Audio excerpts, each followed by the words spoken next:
Grammy Award-winning singer, songwriter, and music producer Teddy Riley, just to name a few of his accomplishments, has played a pivotal role in the music industry. He's a pioneer in the business and helped to usher in a new genre of music called New Jack Swing. Teddy Riley is here. He joins me in studio. It's a huge honor to meet you. It's great to meet you. I'm so glad you're here. You got involved in this business, we were speaking earlier, at such a young age. You revolutionized the music industry. At 14, how did you get your start? Well, I actually joined this community center that was on the corner of 127th Street in New York. And it was a band there, and they were much older guys, and I always tried to get in there to play with the band, and the guys wouldn't let me play. And then finally, when I said, you know, I can really play if you guys just give me a shot. And they saw my little keyboard. I had a little Casio.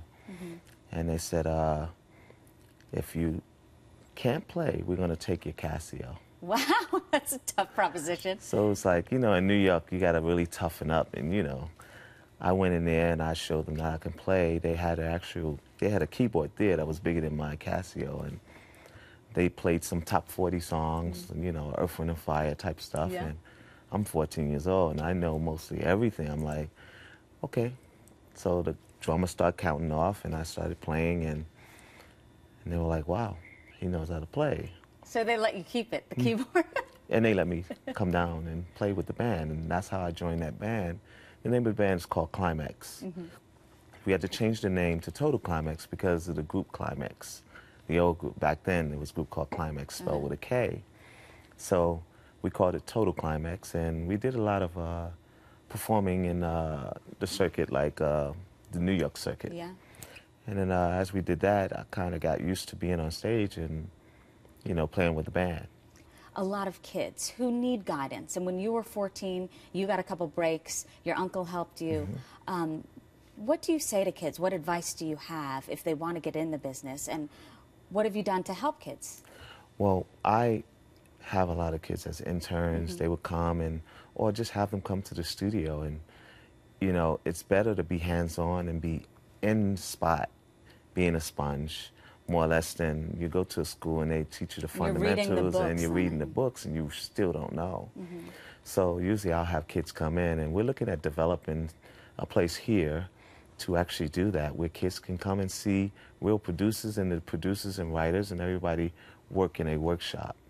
So that's going to be the best way for a kid to really learn. But if you have your own demos, and pretty much kids are doing demos in their home. Yeah, with the technology now. So with the technology today, they can do their demos in the home, and in their home. And when we have this actual center that we are going to develop, I think this is going to be the best place for them to really bring it to the forefront. We'll have them perform, and it's like, you know, it's going to be like a school where we artists developing kids to be in the business and really know how to do it before they get on that stage, because most of the record companies today are signing artists and they don't even know their capabilities. They don't even know if they can perform on stage. It's just, all they know is they made a hit at home and it went hit, but when they got them on the stage, it's like they can't perform. I think that'll help so many people. You've had some setbacks along the way.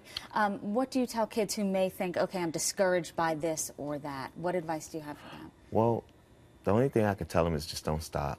You know, keep it going, and, you know, even when you're discouraged, because, you know, there's always a way. You know, I don't believe everything's possible.